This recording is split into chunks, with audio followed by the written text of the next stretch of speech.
Okay, so you should be able to see my screen then. So well, welcome. As I say, thank you for tuning in. Just going to say a few words, a bit of background about the LJC, about myself. So the LJC, or the London Java Community, which is also known as the London Java User Group, it's a well-established, highly active group. So for those of you here for your first time at an LJC event, or maybe joining us afterwards in the recording from anywhere around the world, we're 13 years old. We've got just under 7,500 members, and we've now organized over 600 events. But beyond the numbers is what is really interesting about the LJC, and really what we're all about. We really do embrace true community values around supporting each other, mentoring. So a lot of the speakers are homegrown LJC speakers, but the people in the LJC, we are lucky to have had some incredible people that have helped grow the community over time, that have gone on to launch initiatives like the Adopt Open JDK, Adopt JSR, and things like that. So it's a great place. Come get involved. Please sign up to more events, and let me know if we can do anything to help there. As for who I am, my name is Barry Cranford. I'm the founder of the LJC. I'm not actually a developer myself. I cannot write hello world. I am in fact a recruiter, or at least I run a recruitment company called RecWorks. So RecWorks, my business, I'm just going to say a few words. If this will take me to the next slide. Here we go. A few words about what we believe at RecWorks and why we're sort of here. So we believe very much, we are recruiters, but we believe very much that recruitment can be a force of good, a power of good beyond just getting people jobs. So what we mean by that is that we see our role in the middle of everyone, and any recruiter in any industry is in the middle of this industry where they speak all day, every day to developers, to employers, graduates, people relocating in. So we want to use that position as connectors to help the whole industry get better. So our work sits somewhere between giving back to people that we have worked with in the past and paying forward to people that we hope to work with one day in the future. So a few specific examples of that. We've organized all the events within the LJC so far. We also organize events for students, graduates, CTOs, all sorts of different things like that. We've run 2,000 mentor introductions through our Meet a Mentor community. Again, it's all completely free. You're all welcome to sign up if you're looking for help in any particular area. And just recently, we've launched a aspiring speakers group. So again, it's welcome for anyone to sign up to, and this is our way to try and help encourage a new generation, diverse generation of speakers onto the conference circuit. It's all powered through recruitment, meaning the only money that we make comes through people that we get jobs, and then obviously we channel that money back into helping the community work. So if anybody out there is looking for a new role, anyone out there is looking to hire, then obviously please do bear us in mind. Anyway, with that, I'll get out of Nicholas's way for this evening's presentation. So Nicholas has got 20 years in IT, is a developer advocate with Hazelcast, and has been running the blog Java Geek for 12 years now. So Nicholas, I'll hand over to you to speak to your continuous deployment of JVM applications. Thanks, Barry. Thanks for having me. Thanks for RecWorks also. Now, since I will be presenting, I will leave up to you to admit people in the room. Otherwise, it won't work very well. People will be left out. Let me first share my screen. And yes, share. And now I can.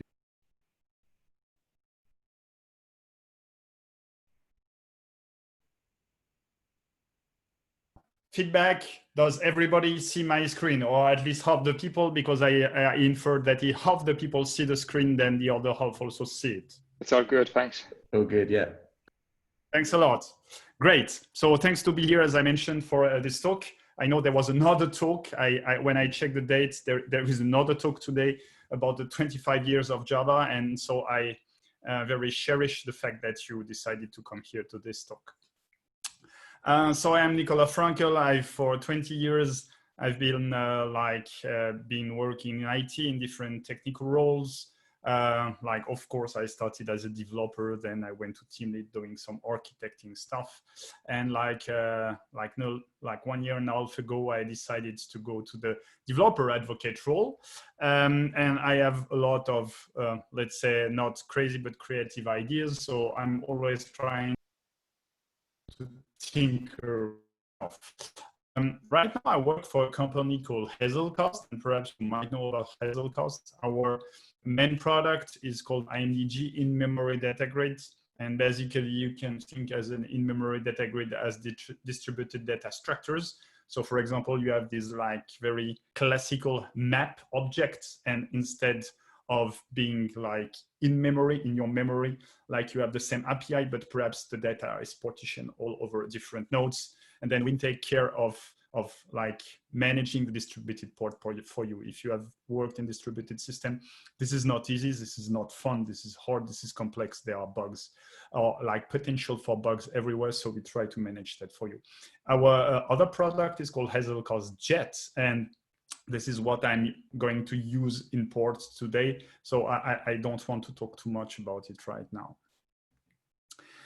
So you probably have some experience, whether in Java or not, and you know this concept of continuous integration, and this continuous integration stuff, like at the beginning, when I started working, there was no continuous integration, but basically we're just committing, and at some point somebody decided to create a release, and perhaps it worked or not.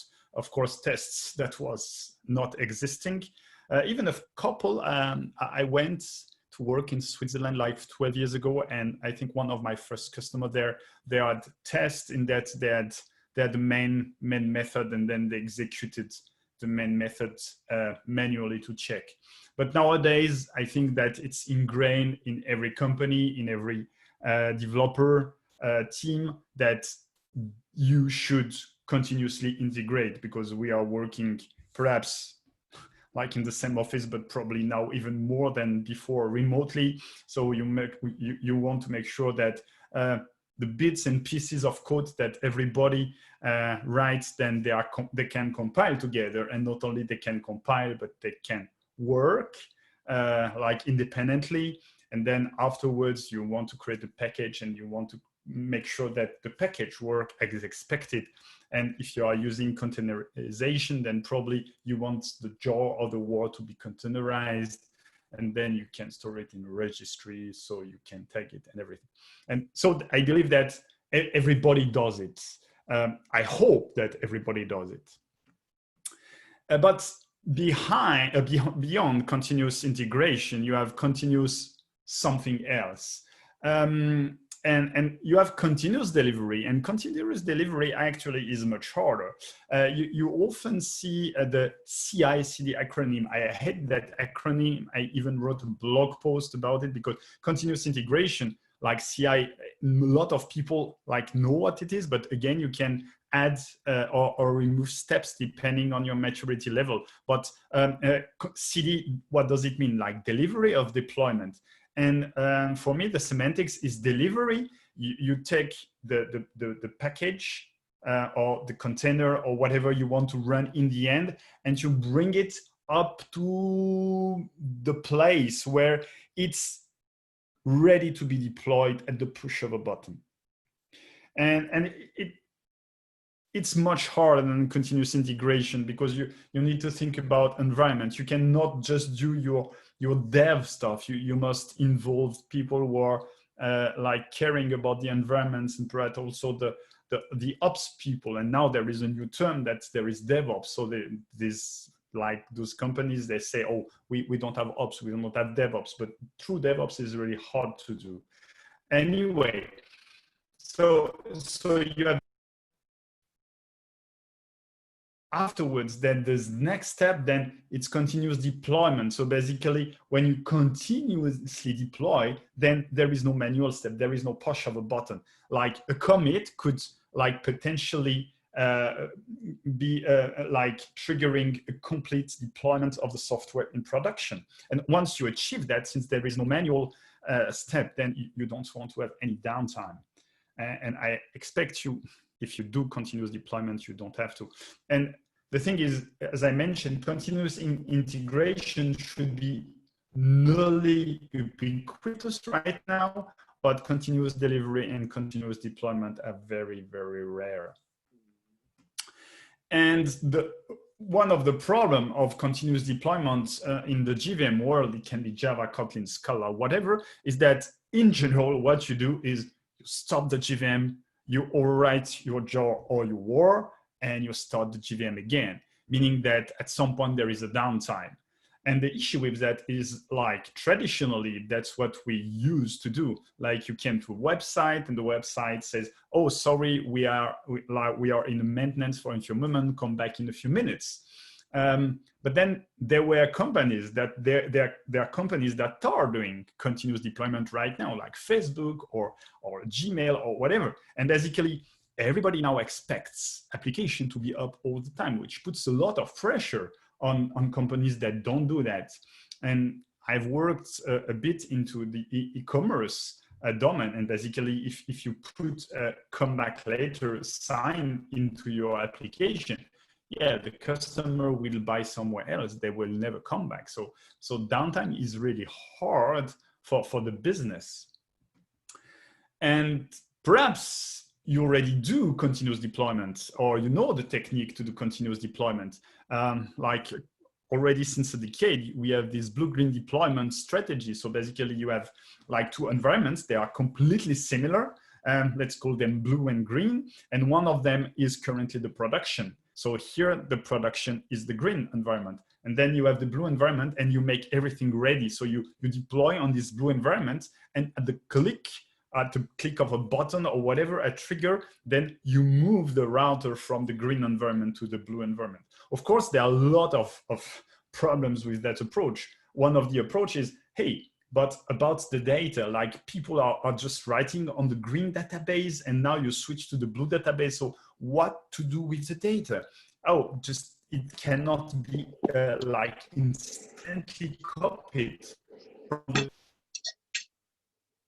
Okay, then let's have a single database. But then what if I have to deploy like incompatible schema changes? Then I will have a hard time like coping with schema changes, meaning that like once I design my database, then it's frozen. Of course, cool kids don't use schema anymore. You use NoSQL, which basically frees you from everything, but then you lose transactions. But I don't want to go into that area.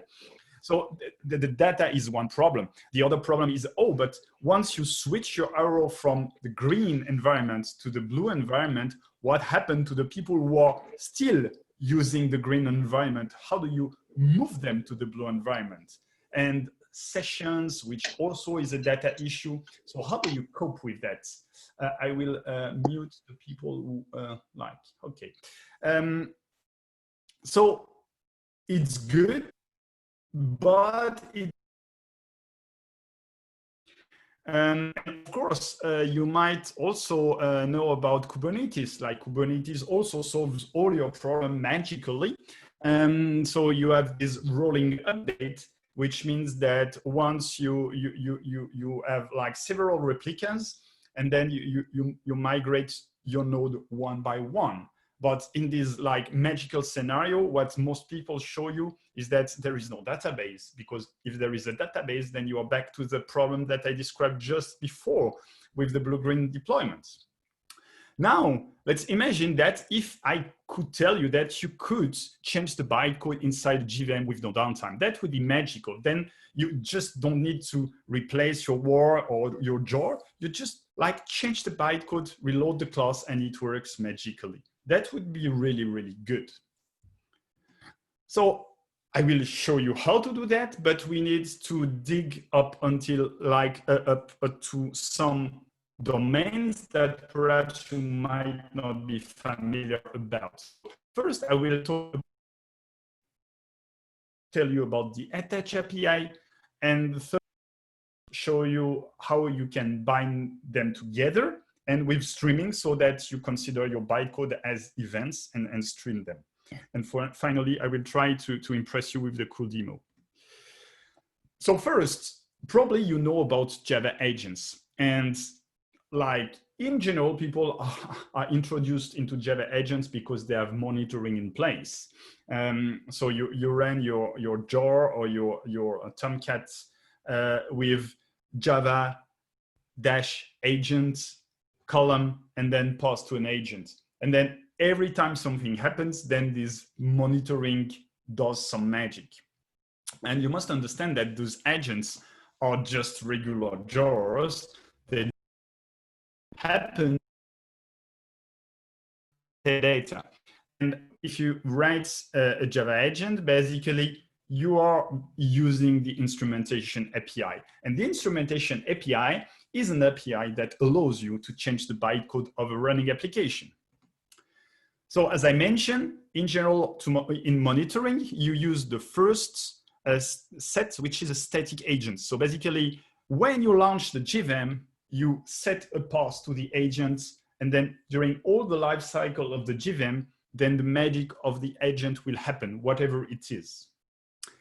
But it's not the only way. Actually, you could have a JVM that is like started normally without any agents, but then another JVM comes in and attach an agent to the running JVM. That's called the attach API. We will see it a bit later, but it's very, very simple. And it's a dynamic agent. And basically, you have two different kind of agents with two different main methods. On the first, or for dynamic agent, it's called agent main. Then you have this manifest entry in the manifest.mf. It's different. One is pre-main class, the other is agent class. You could basically have an agent that can be run like statically or dynamically. It's just happened that they need to have both methods and both metadata. Nothing prevents the other. But the important bit is you see the signature, and basically the signatures looks a lot like a main method from a standard jar, but it has an additional argument. It has this instrumentation interface, and this instrumentation interface is passed by the JVM when it's invoked. And the instrumentations allow super cool stuff. Basically, the most important stuff is you can redefine a class. You can change a class implementation at runtime. And that's super cool. You can also do like automated transformation of bytecode, but we won't be using it. And this is the Instrumentation API. It's very, very simple. You have instrumentation interface that is passed by you by the JVM. Of course, you are passed an implementation. And then it has this redefined class, which takes like a var org of class definition. And class definition is just a class itself and a byte array. And the byte array is basically all the bytes that you get when you compile a class. The byte code. So once you load the byte code, then you've got this byte array. So if you've got a handle on the class and a byte array, then you can create this class definition. And when you get this class definition, you can tell the JVM, once you have a handle of an instrumentation instance, to like redefine this class. And that's super cool. And then you've got the attach API. As I mentioned, the attach API allows you to load an agent inside another running JVM. So you have, which is running like completely independently. It doesn't need, very important, it doesn't need to be run in debug mode. So you run it in normal mode. And then you've got this other JVM that loads the agent into the first one. And of course, you've got two requirements. It would be too easy otherwise, but they are very simple requirements. The first requirement, they need to run on the same system. So it can be like a real system, a real machine, or a virtual machine or whatever, but they need to be able to know each other. And the second one, the one which attaches the agent, it needs to know the PID of the first JVM. So that's all. And then the API is even simpler. So basically, you've got this virtual machine abstract class. It has an attach static method. You pass it the PID of the first running JVM, and then once you've got a handle on the virtual machine instance, then you load and you set the path to the agent. And that's all. That's all you need. Now we need some magic around it. And actually we need a way to get the bytecode. And how do you get the bytecode? Well, like historically, when we needed to move data from one place to another, we used batching. But the problem with batching, it runs the schedule is fixed. So every day, every hour, every 5 minutes, every second. It's not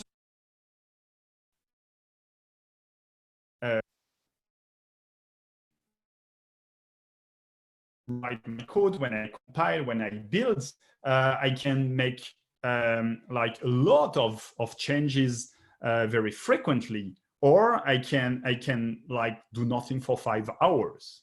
So it's not the right way to move bytecode around. The better way, the more adapted way, let's say for this use case, is streaming.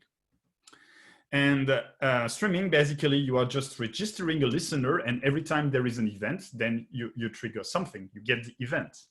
And if you have been like a bit interested into that stuff, you have two different kind of stream processing engines nowadays. You have those that are proprietary, that run on the cloud, like Kinesis or Streams or Google Pops Up, or you can also have your one on-premise. So there is Flink, there is, of course, Hazelcast Jet, there are a couple of others. There is also projects which might interest you because it tries to be stream processing engines. The thing is, since there is no standard, then it's a very leaky abstractions, but still it can be useful if you want, like to say, to abstract over the real implementation. And Hazelcast Jet is an open source project. It's a single jar, so you can use it in two different modes. You can use it as a library, so you embed it. And then when you start your application, it starts the JVM, and you can start an instance of Jet inside your application. The problem with that approach, it's very good to play with it, but the problem is that you scale your app as much as you scale your streaming engine. So you cannot decouple two. So in general, in production, what we do is you have your app, then you scale it however you want, and you have your Jet nodes. In general, they're like inside Docker, but it's not necessary. You can run them as jars, dedicated jars. Then you can scale them independently. The good stuff with Jet is basically you can have nully, and there is a small one line of code of difference between a batch API and a streaming API. So if you are not familiar, if you are not at ease with the batch with the streaming API, you can start with batch, and then you just add one line of code, and then you get streaming. Actually, the difference is like, for you, the only difference is that the batch has a start and an end, whereas the streaming has a start and never ends, because there can always be more events coming. And this is like a very high overview of Jet. So basically here on the left side, you have all the sources. So we can like read data from Kafka, from IoT devices, from IMDG, of course, from file system, from socket, from like database. We have a connector to CDC, change data capture. But if nothing suits your fancy, then you can create your own source. On the right, you have Kafka, write to database, write to whatever you want. And inside, you can have all the nice stuff that you were doing using ETL. Like you can like filter, you can map, you can do whatever you want. If you have been using like Java streams, you know all the stuff that you can do, but in a distributed way. So if your workload increases, then it's easy to distribute the work over more nodes. And because we are using Hazelcast EMDG, you can also like map your stuff from inside EMDG. So you don't need to access your database every time if you need to enrich your events or your streams or your items. Basically, at the beginning, you put your database into the IMDG, and then you can access it in memory, and then it's very, very fast. So now we have everything that we need, and we just design. And so the application, we have this production JVM, which runs our app, and it does nothing. It just like happened to have this attach API because it's a JVM, so it offers the attach API. And then we have the Jet job, which will like watches over the file system for new class files. And when it says a new class files, it will put that into this in-memory data grid of Hazelcast. So still nothing happens here. Now what we will add is an additional JVM that will read the jar and that will put the jar, the agent jar, into the production JVM through the attach API. And now we changes in IMDG. Now our application will be subscribed to IMDG, and every time there is a class change, then it will reload the class, and our production JVM will be able to self update itself magically.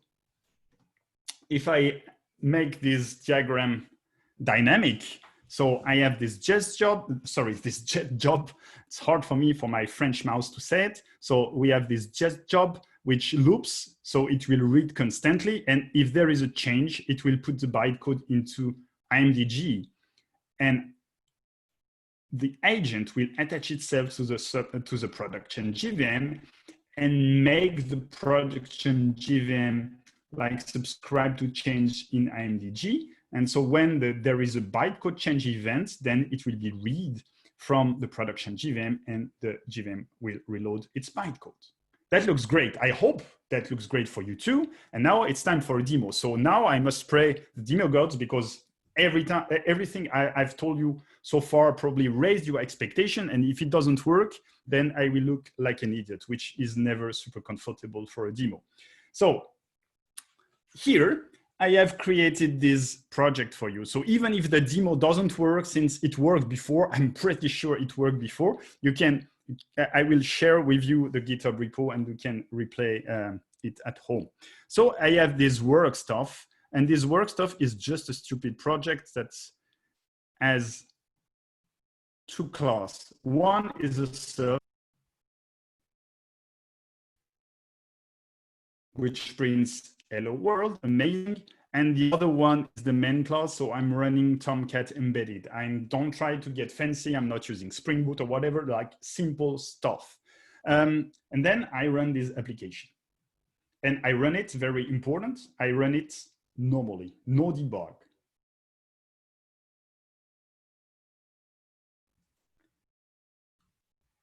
And now it works, amazing.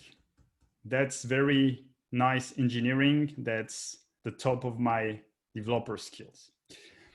Now, what I want to do is I've created another folder where I have the copy of the class. I have the copy of the servlet, and it's able to compile by itself, but it will be my source folder. And change this class, so again, I have two different things. I have here the work one, and here I have the source one. So here, this one shouldn't be touched anymore. That's supposed to be production. And here, that's supposed to be development or whatever you want. Second step, I will run the Jet job. And the Jet job, and I need to find it here, sorry. The Jet job is written in Kotlin, but it's nothing mind-blowing. Basically, it creates a pipeline, and the pipeline here, the pipeline. I mean, I don't want to get into much detail unless you ask questions afterwards, but basically what it will be doing, it will read the classes from the target of the Maven compile. It will add timestamp, though it's not necessary, but that's the difference between batching and streaming. So I need the timestamp. to have streaming, then just the class, I will print it in the console. And then I will only I will only stream the classes that haven't changed in the IMAP, because it would be stupid to say, hey, here I have, I've read the file system, I have this class, hey, update the JVM, the production JVM for nothing, it hasn't changed. So basically, I'm using the IMAP to say if, oh, there is a difference or there is no difference. So I have this check change, and it checks that basically the class doesn't exist, or then that basically the content hasn't changed. And the elements are pairs of string and byte array pair, like the string being the class name and the byte array being the bytecode itself. And at the end, I will create the entry, and I will put it into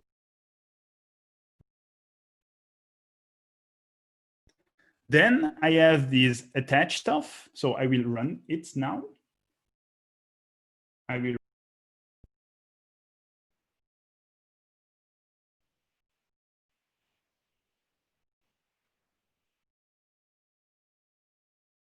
So nothing happens because I didn't change the bytecode. So basically it's reading always the same class that does nothing. And now I have the attach API. And the attach API, sorry, the attach JVM. It's taking a bit of resources, of course, on my machine. Is like dead simple. So basically, as I mentioned, the API is dead simple. You say virtual machine attach to the PID of the running JVM. And because I don't want to change the running, to change that every time, I've created a method to get the handle on the existing process that is this main streaming class, and gets me the PID. And then I load the agent. The agent is already created, that is set on the command line. And basically the agent, this one is a bit more interesting, because the agent is where I'm using the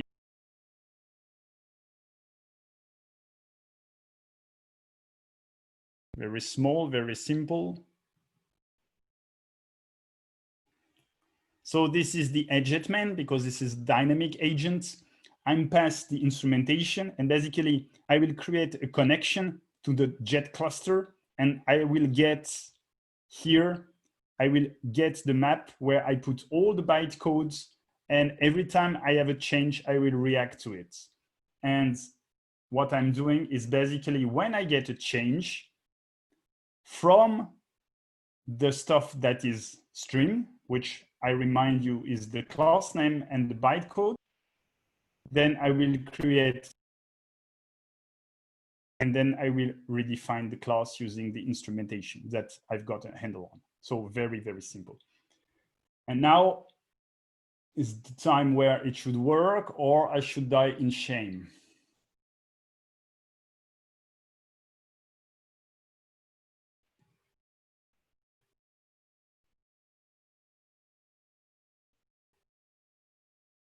So you will see, it will start the JVM, attach the agents to the running JVM, and the job is done. So here, job is done. Now, that's where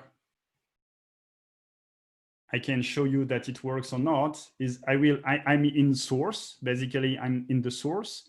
So I will change the source. I won't change the work, and we'll say, hey, LJC.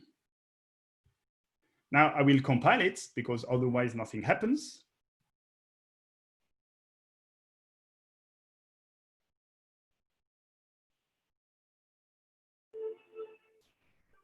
I don't know if I clicked correctly on.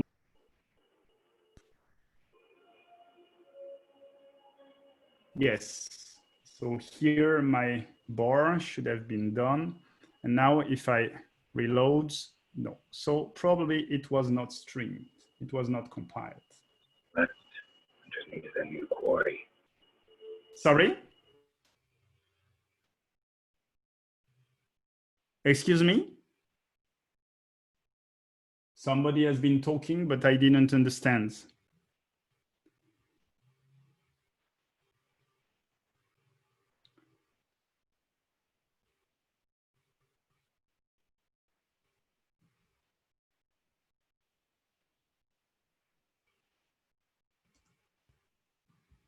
So let's do it again without me talking. I will start again the main framework. I will remove that. It shouldn't be displayed here. So I will restart it. I really want.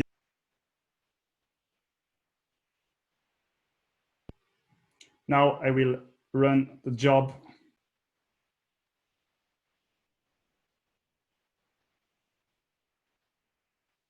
And then I will attach myself to the first stuff.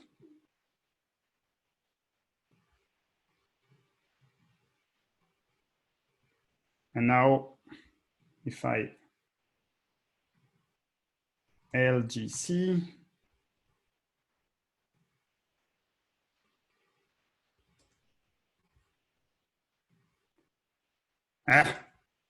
okay, let's, wait, it doesn't finish. So let me get back to here. I will compile with Maven because I'm sure it will work. Hazelcast ls bytecode streaming. Where do I see it? Bytecode streaming. It's called here. It's called source.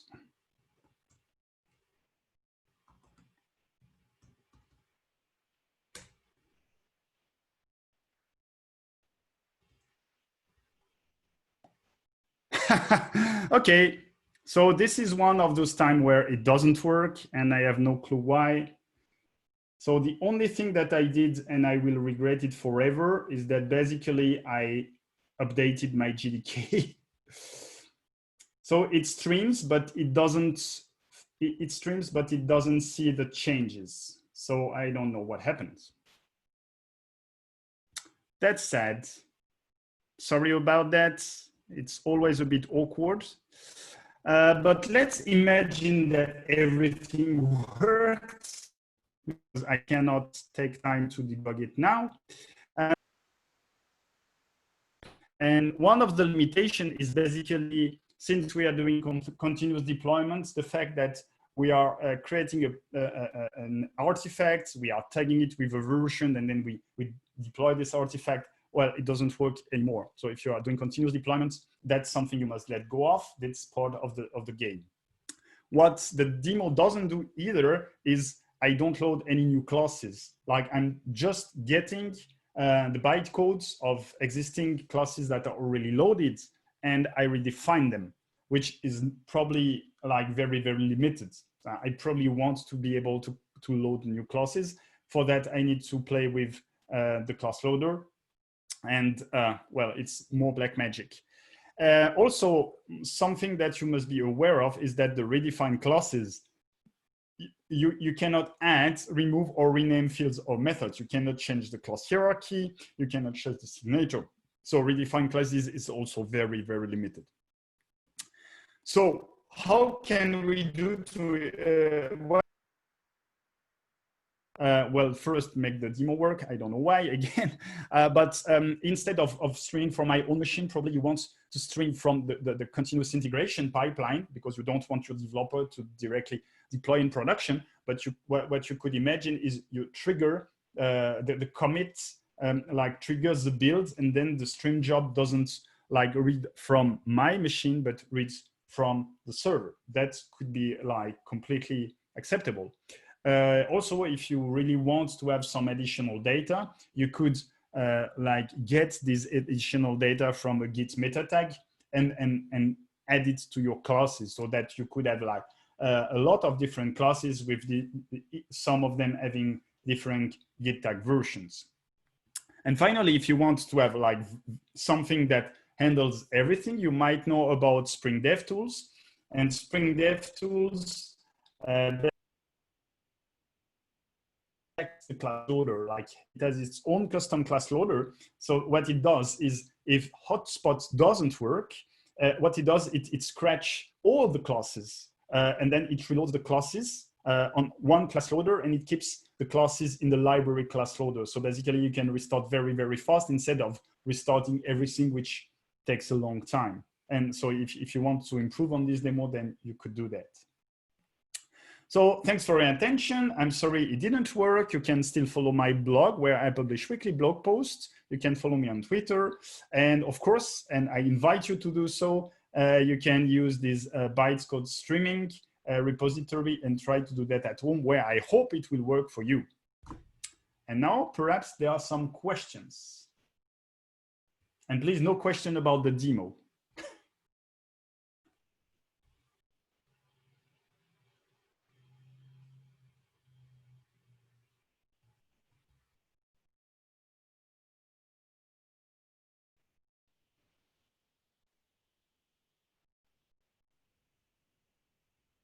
Any question would be nice.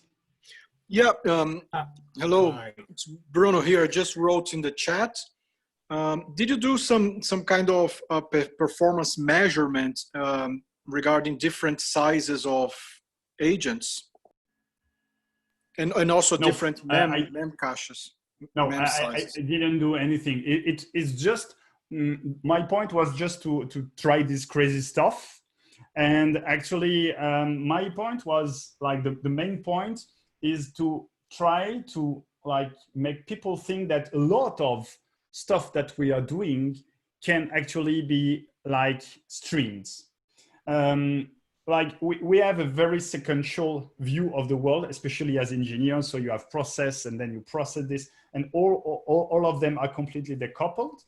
I was thinking that, I mean, I didn't start working for Hazelcast. I've been working for Hazelcast since 6. A lot of stuff can be seen as streaming. I mean, you know about event sourcing. I mean, a lot of what we are doing could be seen as streaming, and not only in the domain we are working in for banks or whatever, but also in our own tools. So that's the real goal of this presentation, is like perhaps open your eyes to something that you are doing day to day, and oh, it can be streaming, and perhaps I can use a streaming engine.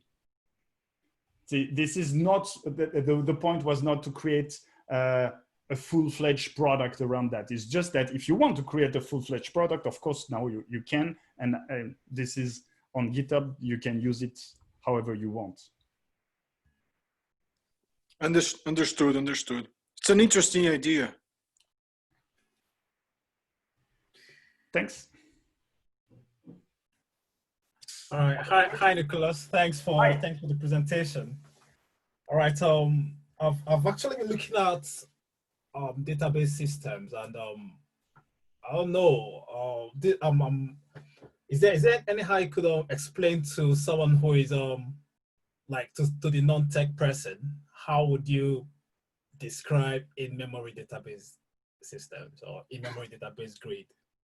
I explain it saying, hey, it's distributed data structures to start with.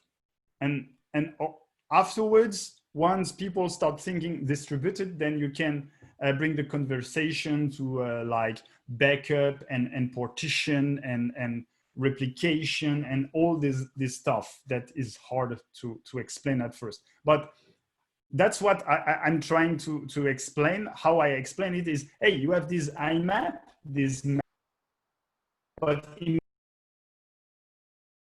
want to partition over several nodes, otherwise it would be too big. Or if you have one JVM and you have this map of stuff, what happens if the JVM goes down? Then you lose everything into your map. So you want to replicate it over several nodes, all the while keeping the same API. And I think that's where the next problem is when people start using Hazelcast, but probably other like similar systems, then they have a familiar API and they use it like they are used to.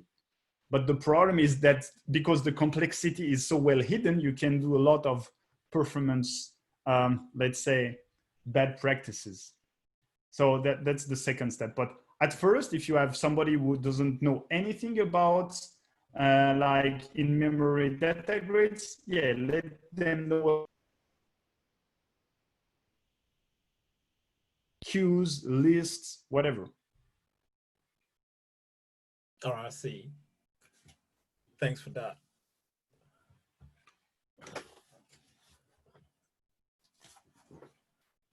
Other questions?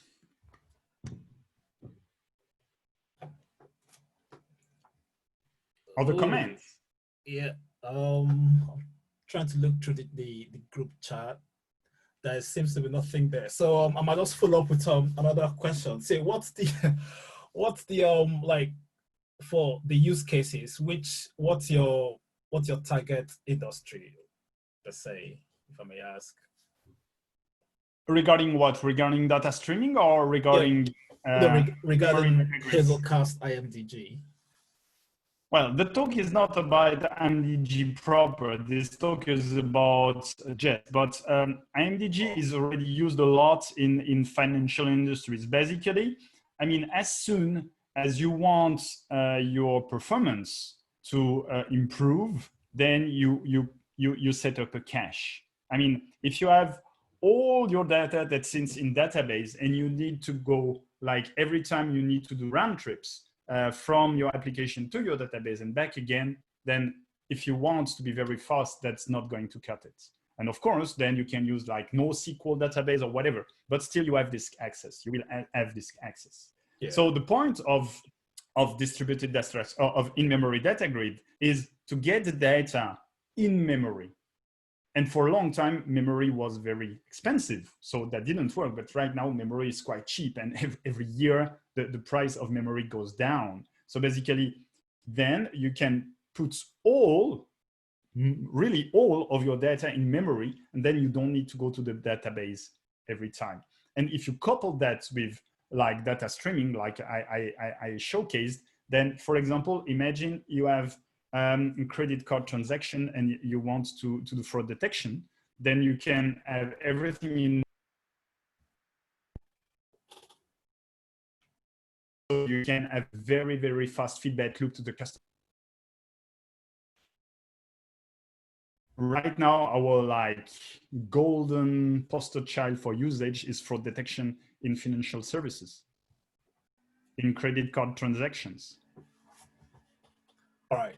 But you can, I'm sure you can find a lot of stuff. Like, for example, as I mentioned, I was working in e-commerce, and imagine you have an e-commerce shop where you have microservices, and every time, of course, you did microservices because everybody does microservices because it looks nice on your CV, because also you can deploy faster and whatever. So I won't do all the talk about microservices, but then you have this microservice a checkout which needs to call the pricing microservice. And every time you need to do this HTTP call, and it takes a lot of time.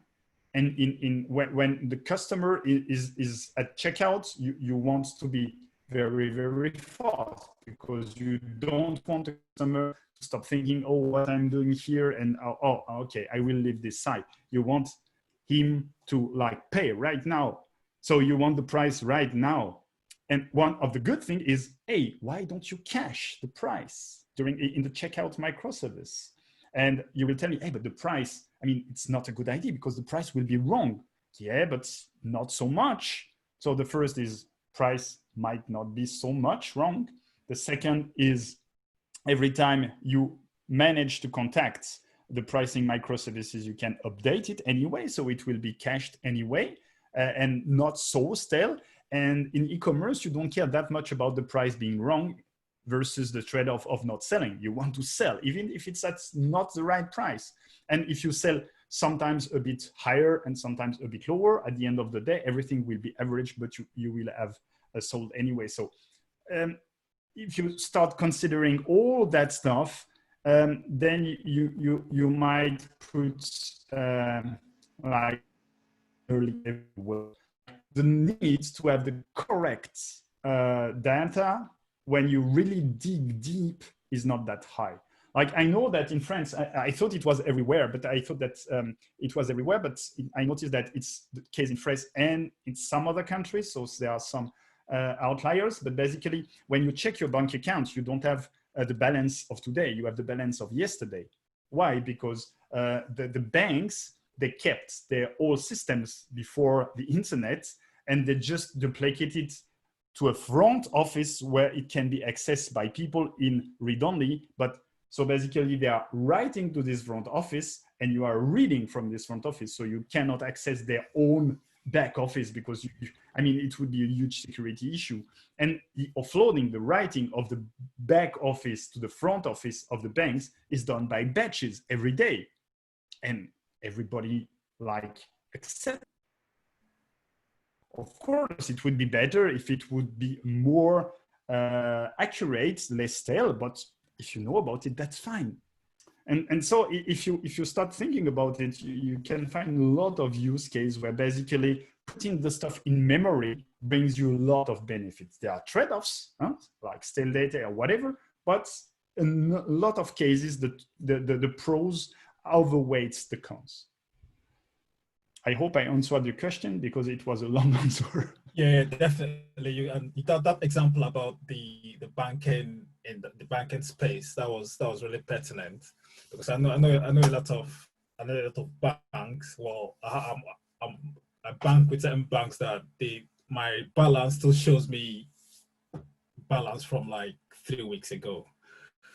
And yeah, this might be something to push to them to see if they'll like to take it. 2 weeks is a lot, but 1 day might be acceptable. At least in France, I mean, everybody accepts it. All right, that's very well. Thank you very much for throwing light on that. Other questions?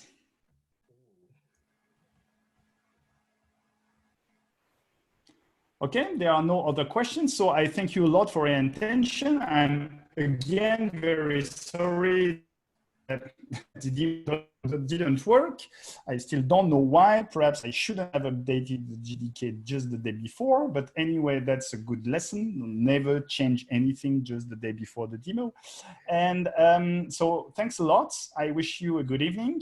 And I will tweet the slides. So just like, yeah, if you want them, no worries. Otherwise, you can just like do a screenshot and you can have all, especially the GitHub repo here. Have a good evening, everybody. And well, I hope to see you next time in person. Bye-bye.